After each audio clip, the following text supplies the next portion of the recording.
So this module is going to be going over a basic parent constraint, and normally when you want one object to follow another, you would just click the child. Oops, let's get into proper mode. Pick the child, then pick the parent, and then hit the P button. And basically what that would do is when you pick the parent, the child automatically follows. That's just a basic parenting of two objects. However, if you have two things that are referenced as these two are, I have two things, I have the hat and I have the sphere, hat, sphere, and I want to try and parent those, so this would be my child and this would be my parent, and if I hit the P key, basically I get an error down here that says cannot parent a referenced object. So you're kind of screwed there. So what do? What you're going to do is you're going to use a parent constraint.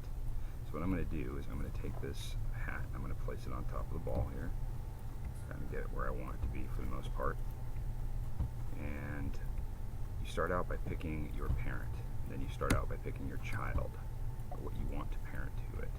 And then you go under the animation module and you go to constraint, and there's something called parent, and go to the option box for it. I'll go over this real quick here. There are two parts to, or there's a couple parts in here that are important. One is maintain offset. Maintain offset basically allows what you have set up here to respect its where it's positioned. If you were to remove that and hit apply, the center of this is going to pop to the center of this, like so. That's not exactly what I want. I want it to stay right where it is. So I turn on maintain offset, I apply it, and it's done.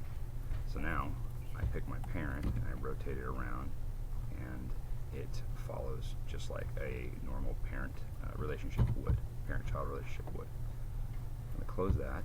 Now, if I ever wanted to, the good thing about a parent is that when I'm animating something, sometimes I want to pick something off or take something off. Let's say I want to take my hat off. If I wanted to do that, I'm going to click on that. Oh, by the way, you know it has a constraint associated with it because it has these blue attributes in the channel box. And if you were to hit an S, make a keyframe out of it, hit S, it's going to turn green. That basically says that there's a keyframe now on it. But in addition to that, it's also created a blend parent down here. And by default, the blend parent is always at 0, which basically means that it's off. So if I was to pick the parent and start moving it around, the hat is not moving with it. And that's because by default, and this is stupid for Maya, this is turned off. So this should be set to 1, which is on. Now if I pick my parent and I rotate it again, it follows. But the good thing about this is that you can animate the blend on and off. So let's say that I wanted to animate my ball from 1 to 16. Let's say I wanted to go 1 to 24, let's just say. Okay.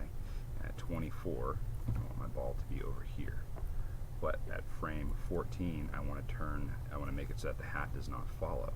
So what I'm going to do at 14 is I'm going to save a keyframe.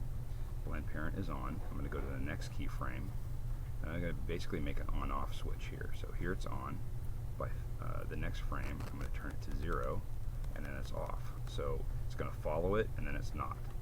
And that's basically how you animate a constraint. So when you're picking up a coffee mug or a pencil or something like that, this is essentially what you're going to be doing.